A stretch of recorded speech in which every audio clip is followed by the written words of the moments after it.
Esto es lo único que te toca, papá. Un cheque arrugado brilló bajo las luces del árbol. Yo sonreí, guardé el papel y toqué la copa 3 veces. La sala se heló. La verdad salió a la luz, y esa noche no habría bendición sino lección. Antes de continuar, por favor suscríbete al canal y cuéntanos desde dónde nos escuchas en los comentarios. Mi nombre es Lorenzo. Tengo 72 años. Los cubiertos apenas tintineaban sobre los platos de cerámica. Afuera, los niños reían con bengalas en las manos, dejando rastros de luz que bailaban contra las ventanas empañadas por el frío. La mesa, larga como un recuerdo sin fin, estaba cubierta con un mantel rojo bordado por mi difunta esposa. Sobre él las velas parpadeaban como si intentaran avisarme de algo. A mi derecha, una olla de tamales hervía suavemente, dejando escapar el aroma a maíz, chile ancho y paciencia. A la izquierda, un ponche navideño servía calor en jarros de barro que decían «Recuerdo de Puebla». Yo estaba sentado en la cabecera, con mi bastón recostado en la silla y una sonrisa paciente que había ensayado frente al espejo del baño esa misma mañana. La misma sonrisa que uno usa cuando sabe que la noche será más larga de lo que parece. Mi nieta, Sofía, había corrido a darme un beso apenas llegué. Su abrazo fue lo único cálido de esa casa, porque mi hija, Julia, no me abrazó. No me miró, solo dijo en voz alta, como si leyera el clima, «Bueno, ya que estamos todos, es momento del regalito». Las risas pararon. Algunos cuchillos se quedaron a mitad del corte, otros bajaron la vista como si hubieran escuchado algo indebido. Julia caminó hasta mí con pasos firmes, como si cada uno clavara una idea en el suelo. Llevaba un vestido verde esmeralda que combinaba con su maquillaje y sus intenciones. En la mano, arrugada como una servilleta mojada, traía una hoja blanca doblada en 4. Me la puso en la mano sin siquiera inclinarse. «Esto es lo único que te toca este año, papá», dijo, y alzó la voz, como si todos los presentes necesitaran escucharlo. «No digas que no te damos nada». La hoja crujió en mi mano como un insulto en papel. La desdoblé, lento, sin prisa.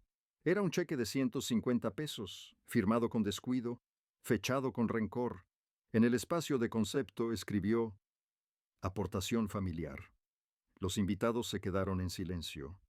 Algunos con la boca entreabierta, otros murmurando entre sí. El árbol de Navidad titilaba detrás de Julia, proyectando su sombra torcida sobre el piso encerado. Yo guardé el cheque en el bolsillo interno de mi saco. Di un sorbo al ponche. La canela me quemó la lengua, pero no dije nada, solo sonreí. «Gracias, hija», dije, con voz tan serena que pareció más peligrosa que un grito. «Es más de lo que esperaba». A su lado, su esposo soltó una risa por lo bajo. «Qué hombre tan humilde», dijo en tono burlón, creyendo que yo no lo había escuchado. Pero lo escuché, como escuché todo lo que no dijeron.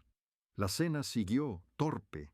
Los villancicos sonaban en segundo plano desde el altavoz Bluetooth que Julia había comprado en el Palacio de Hierro, pero nadie los cantaba. La tradición de levantar la copa y agradecer por el año quedó suspendida en el aire, colgada como una estrella sin gancho, porque el que debía dar la bendición esa noche era yo, y aún no había hablado. Recuerdo otras Navidades en otra casa cuando aún vivía mi esposa. Las paredes olían a clavo y galletas de jengibre.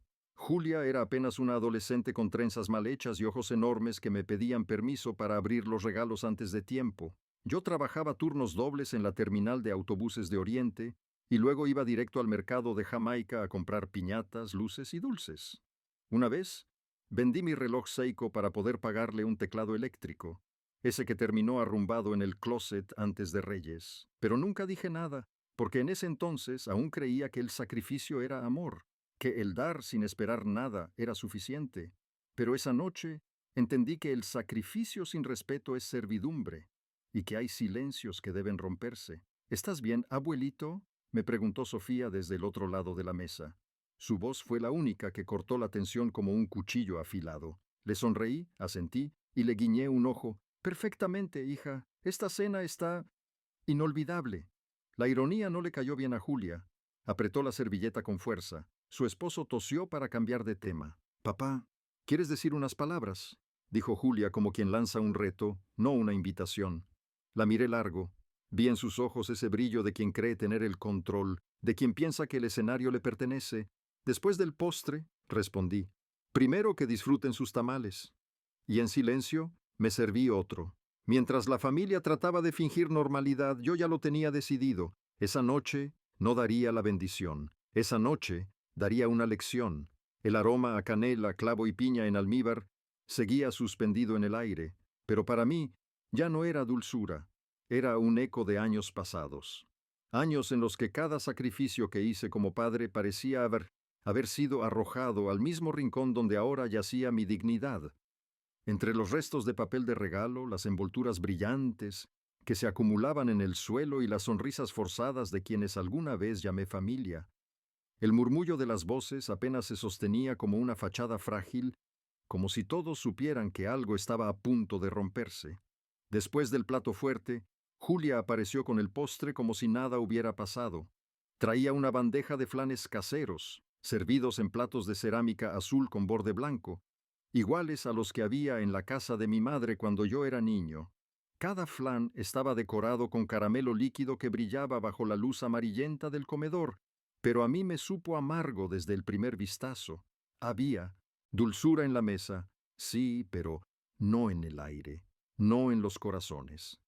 Mientras colocaba los platos frente a cada invitado, se inclinó hacia su esposo y, creyendo que yo no la escuchaba, murmuró con ese veneno disfrazado de indiferencia: «Menos mal que ya hicimos el trámite con el notario».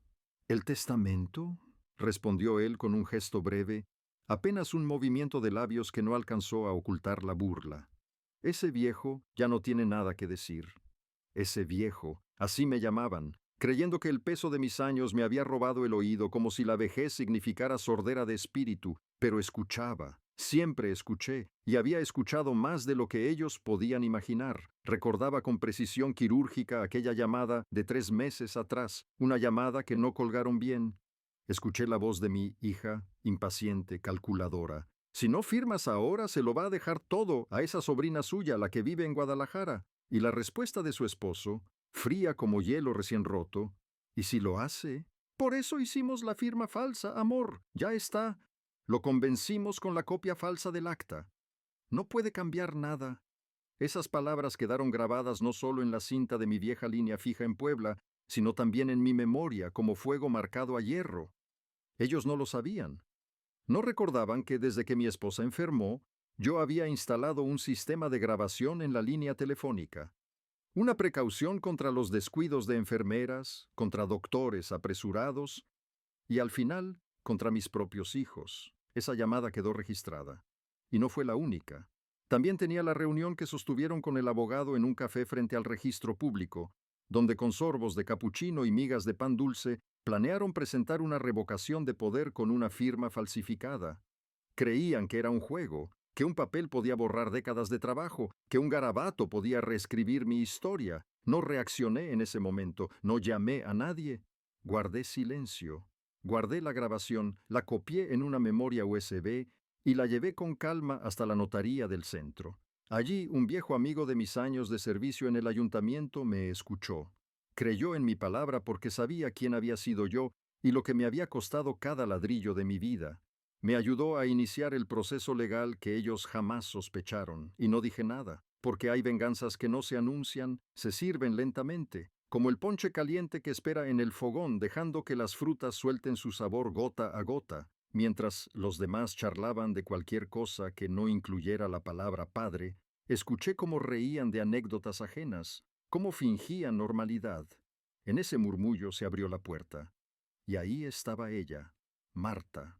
Mi sobrina Marta había llegado de sorpresa.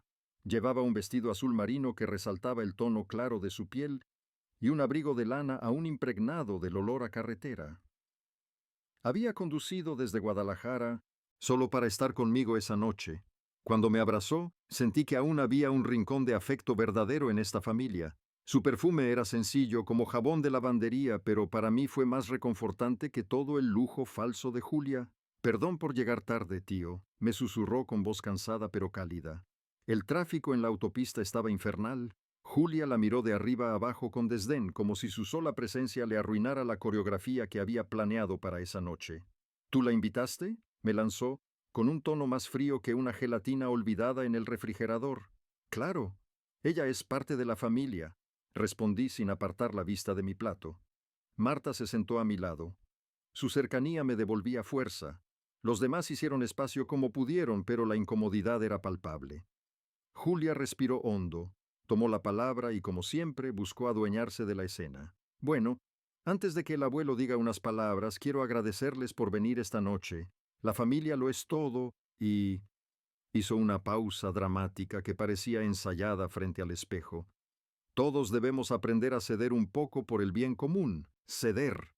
Qué palabra tan traicionera cuando la pronuncian labios que solo saben exigir. Mientras Julia hablaba con esa impostura de falsa anfitriona, sus hijos estaban sumidos en sus teléfonos con la luz de las pantallas, reflejándose en sus ojos como si la cena no existiera. Su esposo revisaba el reloj con impaciencia como si tuviera una cita más importante en algún bar cercano. Nadie me miraba. Nadie, excepto Marta. Ella se inclinó levemente hacia mí y susurró: ¿Estás seguro, tío?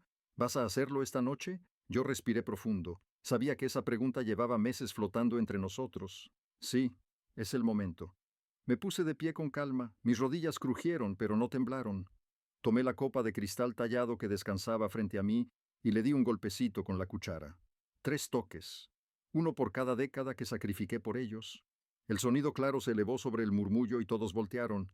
Algunos dibujaron una sonrisa automática, de compromiso. Otros simplemente fingieron atención, como quien escucha un discurso en la televisión que no piensa recordar. Gracias por estar aquí esta noche. Empecé, sin necesidad de levantar demasiado la voz. Sé que para muchos de ustedes esto es solo una cena más, una foto para subir a Instagram, un compromiso familiar.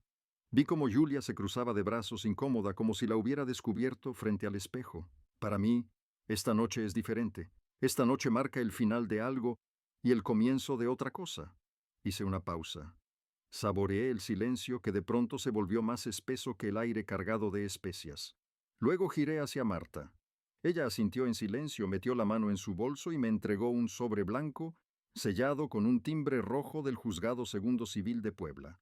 Lo coloqué lentamente sobre la mesa, justo frente a Julia. Ese es el expediente que anula el poder notarial que tú falsificaste hace 3 meses. La sangre pareció drenarse del rostro de mi hija. ¿De qué hablas? De la firma falsa que presentaste, de la grabación que tengo, de la cita en el Café Colibrí donde planeaste todo. El esposo de Julia se levantó de golpe, con los ojos inyectados en rabia. No tienes pruebas. Lo miré fijo. Tengo todo, y también lo tiene la Fiscalía de Puebla. El silencio que siguió fue tan pesado que incluso el zumbido de las luces navideñas parecía un grito. El crujir del árbol seco acompañaba la escena, como un aplauso irónico de la madera muerta. Y por cierto, añadí, dejando escapar una sonrisa que no era de alegría, sino de justicia, la propiedad de esta casa ya no está a nombre de la familia Herrera, ni el terreno en Atlixco, ni la cuenta conjunta. Julia abrió los ojos con desesperación. ¿Qué hiciste? Protegí lo que me costó toda una vida construir. Tú decidiste cambiar el valor de la sangre por el de una firma, y esta es la consecuencia. Su voz tembló, sus labios buscaron palabras, pero solo encontraron aire. Buscó a su esposo, pero él ya había bajado la mirada, incapaz de sostenerla. Marta, con movimientos seguros, colocó otra carpeta sobre la mesa. Era el Nuevo Testamento, sellado ante notario y registrado legalmente. La tinta aún fresca del sello brillaba bajo la luz cálida del comedor. Julia extendió la mano, desesperada por alcanzarlo, pero yo adelanté mi bastón y lo apoyé firmemente entre ella y la carpeta. La madera golpeó la mesa con un eco seco, definitivo. Esta vez, tú no decides. Y entonces, la sala entera se quedó congelada. No hubo suspiros. No hubo insultos. Ni siquiera una lágrima. Solo el crujido de su orgullo cayendo al suelo como el papel arrugado del cheque que me había puesto horas antes en la mano. Las luces del árbol parpadeaban con un ritmo extraño, como si ellas también supieran que algo sagrado se había roto en esa mesa. El ángel que coronaba la punta temblaba levemente, apenas visible, movido por una ráfaga de aire que se colaba por una rendija mal cerrada en la ventana. Aquella corriente helada recorrió la sala como un susurro incómodo, un recordatorio de que nada en esa casa estaba completamente sellado. Julia no decía palabra. Su rostro estaba congelado, más blanco que la vela encendida de la Virgen que descansaba sobre el aparador. Los reflejos del fuego bailaban sobre sus mejillas tensas, marcando la dureza de una mujer que por primera vez se descubría derrotada. Marta permanecía a mi lado, inmóvil, serena, como una torre joven, de piedra recién tallada pero impenetrable. Su presencia me sostenía como si fuera el bastón que, en ese momento, ya no necesitaba. «No puede ser legal», murmuró finalmente Julia, su voz tensa, rota en el borde del miedo. «Ese documento no tiene validez», leí. Respondí sin mirarla, con calma. «Está registrado en la notaría número 12 de Puebla, ratificado ante el juzgado local. Expediente 748-C 2024. Saqué el documento original. El sonido del papel grueso deslizándose sobre la cerámica de los platos retumbó como una sentencia de mármol. Todos se inclinaron hacia adelante, atraídos por el crujido del pliego que pesaba más que cualquier palabra. El esposo de Julia tragó saliva, pero fue él quien habló primero. «¿Por qué hiciste esto?», preguntó, mirando a Marta con ojos encendidos. Ella no vaciló. «¿Por qué alguien en esta familia todavía cree que la Navidad es más que dinero?». El eco de sus palabras se extendió como una campanada, incomodando a quienes habían tratado de mirar hacia otro lado. Y entonces ocurrió algo que no había esperado. Mi nieto menor, Daniel, apenas un adolescente de 15 años, con la voz todavía quebrada por el crecimiento, se levantó de su silla. Los demás lo miraron sorprendidos.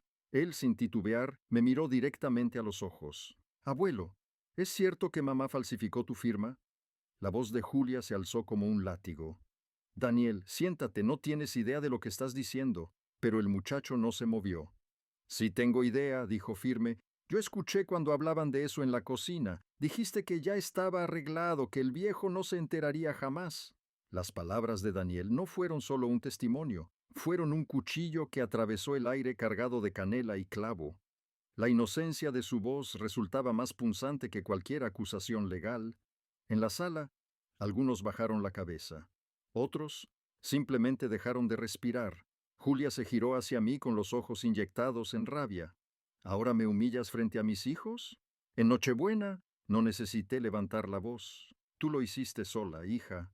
Yo solo abrí la ventana para que entrara la verdad». Ella respiraba fuerte, con el pecho subiendo y bajando como un fuelle a punto de estallar, pero ya era tarde. Las cartas estaban sobre la mesa y nadie podía volver a barajarlas. «Tú no puedes decidir quién merece qué», escupió entre dientes, como una fiera acorralada. «Tú nos lo debes todo». Clavé mis ojos en los suyos y hablé lento, dejando que cada palabra encontrara su peso. «Yo te lo debo todo. Vendí mi primer coche para pagar tu universidad. Hipotequé esta casa para financiar tu primer negocio. Y cuando quebraste, firmé como aval sin decir una palabra». Hice una pausa. El silencio en ese momento era mío, puro, inquebrantable. Y aún así, hoy me das un cheque arrugado como limosna, no por falta de dinero, sino por desprecio. Julia retrocedió un paso. La verdad la golpeaba más duro que cualquier mano. Le temblaron los labios. El vestido verde esmeralda que había elegido para brillar esa noche parecía, de pronto, demasiado pesado para sostener su cuerpo. Desde el rincón, una voz quebró el mutismo. La abuela de Marta, mujer de cabello blanco como algodón y ojos tan intensos como un cielo de tormenta, habló con la fuerza de quien no teme decir lo que siente. «Nunca vi algo así. ¡Qué vergüenza! Aquí en Puebla eso no se hace ni a un enemigo». Julia bajó la mirada y por primera vez la vi pequeña.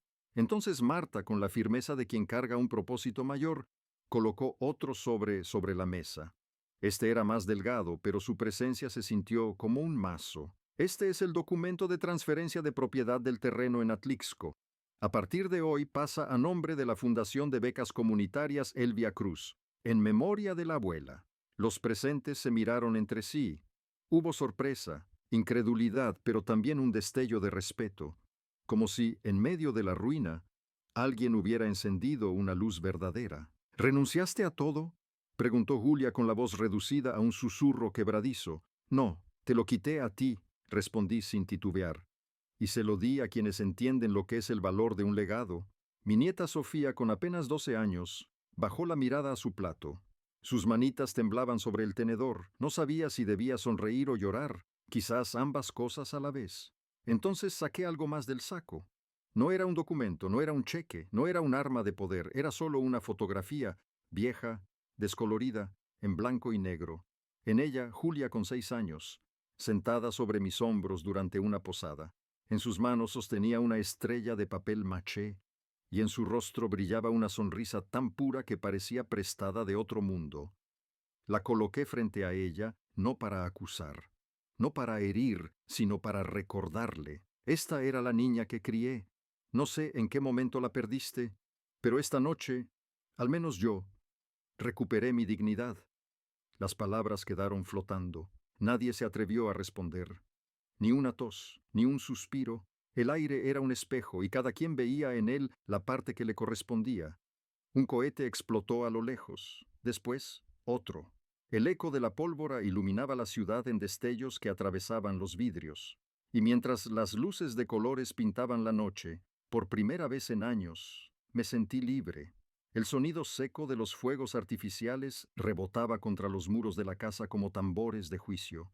El estallido llegaba desde las calles, desde los patios, desde la lejanía del barrio, y sin embargo parecía resonar dentro de las paredes, amplificado por la tensión que nadie en la mesa se atrevía a nombrar. Afuera, los niños corrían con luces en las manos, lanzando chispas que iluminaban brevemente las fachadas y dibujaban siluetas fugaces contra las ventanas. Pero adentro todo estaba detenido, nadie osaba moverse, nadie respiraba con libertad. El aire estaba cargado, pesado, como si cada molécula supiera que lo que se avecinaba no sería una cena más, sino un acto irreversible. Ni el ponche hirviendo en la olla, ni el flan servido a medio comer podían derretir el frío que flotaba en esa sala. Me mantuve de pie, erguido, mi bastón en una mano, la otra descansando sobre el respaldo de la silla. Sentía en mis huesos el peso de la edad, pero también la firmeza de un hombre que ha cargado más inviernos de los que podía contar. Sabía que lo que venía era la parte más difícil, porque no basta con exponer una traición. Hay que terminar lo que se empezó. Y esa noche, más que un padre, yo era el guardián de mi propio nombre. Tomé un respiro lento, dejando que la canela que aún flotaba en el aire me llenara los pulmones. Hay una última cosa que deben saber, dije con voz firme, sin elevarla, pero dejando claro que cada sílaba era inapelable. Todos me miraron, incluso Julia. Sus ojos estaban hinchados no por ternura, sino por una mezcla de rabia y confusión. Se le notaba el maquillaje corrido y aún así mantenía esa postura altiva que había aprendido en la vida, como si nunca pudiera admitir derrota. Durante años, Medíes, continué, mantuve una cuenta en Vancomer que nadie conocía. Era la herencia que planeaba dividir entre mis nietos. El murmullo fue inmediato. Sofía y Daniel se miraron entre sí con sorpresa, con la inocencia de quienes nunca imaginaron que su abuelo guardaba un secreto tan grande. Julia frunció el ceño como si cada palabra que pronunciaba yo fuera un nuevo ataque contra la fortaleza que creía tener. Esa cuenta ha sido transferida, proseguí, pero no a nombre de quien creen. Marta, sin perder el ritmo, sacó un documento plastificado de su bolso, lo colocó sobre la mesa con un gesto seguro.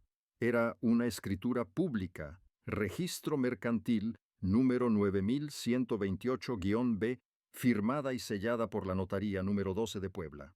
El brillo del sello oficial reflejaba la luz de las velas, como un testigo silencioso de la verdad. A partir de esta noche, dije mirando directamente a los ojos de mis nietos, el Fondo de Inversión Familiar pasa a estar bajo la administración de Marta y será destinado exclusivamente a quienes continúen estudios superiores o inicien proyectos comunitarios. El golpe de esas palabras resonó más fuerte que cualquier cohete afuera. Julia abrió los labios, pero lo único que salió de su boca fue un balbuceo. ¿Qué? ¿Me estás quitando la herencia para dársela a ella? A una sobrina lejana. Negué despacio. No, te la estás quitando tú sola. Sus labios temblaban. El esposo intentó colocarle una mano en el hombro, pero ella la apartó con brusquedad, como si incluso el contacto humano le quemara en ese instante. ¡Eso no es legal! ¡No tienes derecho! Su voz se quebró en un grito desesperado. ¡Yo soy tu hija! Tengo sangre tuya. Me acerqué despacio, no con amenaza, con verdad. Cada paso resonaba en el suelo de mármol, sólido, definitivo. La sangre no es garantía de lealtad, y el respeto, Julia, es lo que sostiene una familia. No los apellidos, no las herencias. Ella rompió en llanto. No era un llanto tierno, era un sollozo áspero, de esos que buscan desahogar la culpa, pero no encuentran redención. Sus lágrimas caían sobre el mantel rojo bordado por su madre, como si mancharan lo único que quedaba puro en esa mesa. Tú eras mi héroe, gritó golpeando la mesa con ambas manos. Yo te admiraba. Su voz retumbó en la sala, cargada de una furia infantil que llegaba demasiado tarde. La miré con calma, con un dolor que ya no dolía, solo pesaba. Entonces debiste recordarlo antes de tratarme como si fuera un mueble viejo. Un silencio denso se apoderó del lugar. Algunas tías bajaron la cabeza, incapaces de sostener la mirada. Los primos se removieron en sus sillas, incómodos con las copas a medio levantar. La mirada de Marta, sin embargo, se mantuvo baja, no con vergüenza, sino con respeto. Ella entendía el peso de esa noche y lo que se le había confiado. Tío, ¿quieres dar la bendición ahora?, preguntó en voz baja, como si supiera que ese momento estaba por romper la tradición más arraigada. Miré el reloj de pared. Las agujas marcaban las 11:56. Faltaban apenas 4 minutos para la medianoche, la hora exacta en que, año tras año, en mi casa, y en tantas casas mexicanas, se daba la bendición del Padre. Un gesto que, más que costumbre, era un sacramento familiar. Era la confirmación de que todos pertenecíamos, de que estábamos unidos bajo un mismo techo, bajo un mismo nombre. Me giré hacia la familia. Mi voz fue clara, serena, pero con filo. No esta noche. Los murmullos comenzaron. Algunas tías se persignaron como si hubiera dicho una blasfemia. Un primo, incrédulo, se atrevió a protestar. «Pero eso no se hace, don Lorenzo». Levanté la mano calmando las aguas. «Esta noche la bendición no será para todos. Será para quienes supieron respetar incluso en silencio». Sofía, con lágrimas en los ojos, se levantó y dio un paso hacia mí. Su voz era un susurro tembloroso. «Abuelito, yo sí». Me agaché un poco, la tomé de las manos y la miré directamente a los ojos. «Tú sí, hija. Tú no elegiste bando. Solo tu corazón». La abracé con fuerza. Sentí su cabello rozando mi rostro, olía a manzana verde y champú barato. Pero su alma olía a esperanza. Detrás de ella, Daniel se acercó con determinación. Tomó mi mano sin pedir permiso, como un hombrecito que ya entendía de lealtades. «Yo también quiero ser como tú, abuelo». Ese instante valió cada turno extra que trabajé, cada noche sin dormir, cada sacrificio que hice en silencio. Me giré hacia Marta. «Y tú, sobrina, te ganaste un lugar que muchos con mi sangre nunca reclamaron. La bendición la di en voz baja». No fueron palabras rimbombantes. No hubo discursos, solo lo esencial, lo verdadero. Mis labios pronunciaron lo que mis hijos olvidaron: gratitud, respeto, amor. Cuando terminé, me di la vuelta y caminé hacia la puerta. Mis pasos resonaban con eco de mármol y dignidad recuperada. El bastón acompañaba mi andar como un tambor solemne. Pero antes de salir, me detuve. Saqué del bolsillo interno de mi saco el cheque arrugado que Julia me había entregado al principio, ese pedazo de papel que resumía todo el desprecio de años. Lo coloqué suavemente sobre el árbol, entre 2 esferas de cristal que reflejaban mi rostro y el de todos los presentes. «Que ese papel les recuerde», dije despacio, «que en esta casa el respeto siempre valdrá más que cualquier cantidad». Y me fui. La madrugada cayó sobre Puebla con un silencio distinto. No era el mutismo frío de la indiferencia, no era el vacío que suele seguir a una cena rota. Era el silencio que llega después de una tormenta, pesado, necesario, purificador.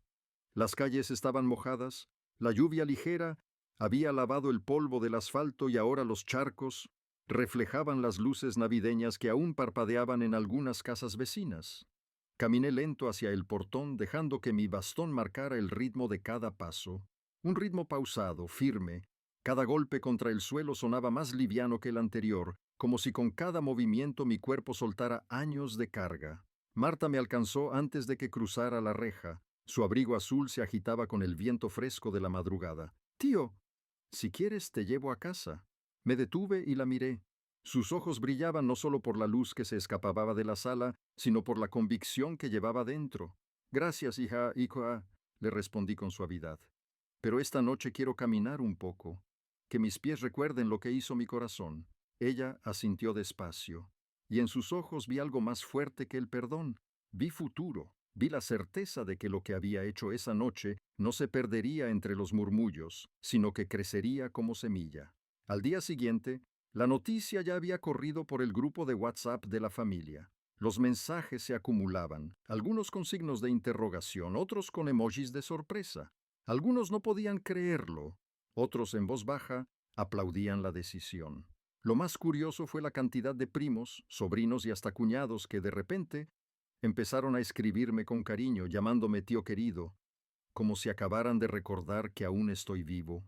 La hipocresía se reconoce, pero también enseña a distinguir quién está por interés y quién por afecto. Julia no me llamó, ni ese día, ni al siguiente, ni en las semanas posteriores. Pero Sofía, mi nieta, comenzó a visitarme todos los sábados. A veces llegaba con las tareas de la escuela, otras con solo un paquete de pan dulce de la panadería del barrio. Se sentaba en mi mesa y me contaba de sus amigas, de sus sueños de estudiar medicina. Daniel, más tímido, me escribía correos electrónicos desde la escuela, contándome sus avances en matemáticas, sus calificaciones, sus pequeños triunfos. Diarios. Marta. Marta cumplía más allá de lo legal. Asistía a cada cita con la fundación, revisaba los papeles, escuchaba propuestas de becas con una seriedad que pocas veces vi en alguien de su edad. La cuenta, esa reserva secreta que guardé tantos años, se convirtió en algo más grande de lo que imaginé. No era solo dinero, era una red de oportunidades para jóvenes de bajos recursos, no solo para mis nietos, sino también para familias en Atlixco, Cholula y otras comunidades cercanas. El primer joven becado fue hijo de una mujer que había cuidado a mi esposa en sus últimos días de enfermedad. Cuando supe eso, entendí que el círculo de la vida tiene formas de cerrar heridas que uno mismo no logra. Pasaron 3 meses. Una tarde, mientras barría las hojas secas del patio, escuché la puerta del zaguán abrirse. El chirrido del metal me llevó a pensar que era Marta otra vez. Pero no, era Julia. No llevaba maquillaje, el cabello lo tenía recogido deprisa y en su rostro había una expresión que no conocía desde hacía años y años. Estaba más delgada, más cansada. Su mirada no traía soberbia, traía cansancio y algo que rozaba la humildad. ¿Puedo pasar?, preguntó, apenas levantando la voz. Asentí, no con alegría, pero sí con respeto. Entró y nos sentamos en la sala, la misma sala donde años atrás le coloqué un moño rojo en la cabeza para Navidad y le entregué su primera bicicleta. El eco de aquel recuerdo me atravesó. Julia fue la primera en hablar. No vengo a discutir, dijo, bajando los ojos hacia sus manos. Solo quería decirte que lo entendí. ¿El qué?, pregunté con calma, dejando la escoba apoyada contra la pared. Todo, susurró. El cheque, el testamento, la herencia, la bendición que no me diste. Guardó silencio.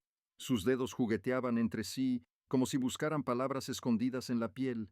Tenía miedo, confesó finalmente. Miedo de perderlo todo, de que sin tu dinero no supiera quién soy. La observé unos segundos y respondí con serenidad. Y al final, ¿quién eras con él? Su mirada se nubló. Las lágrimas amenazaban con salir, pero no retrocedió.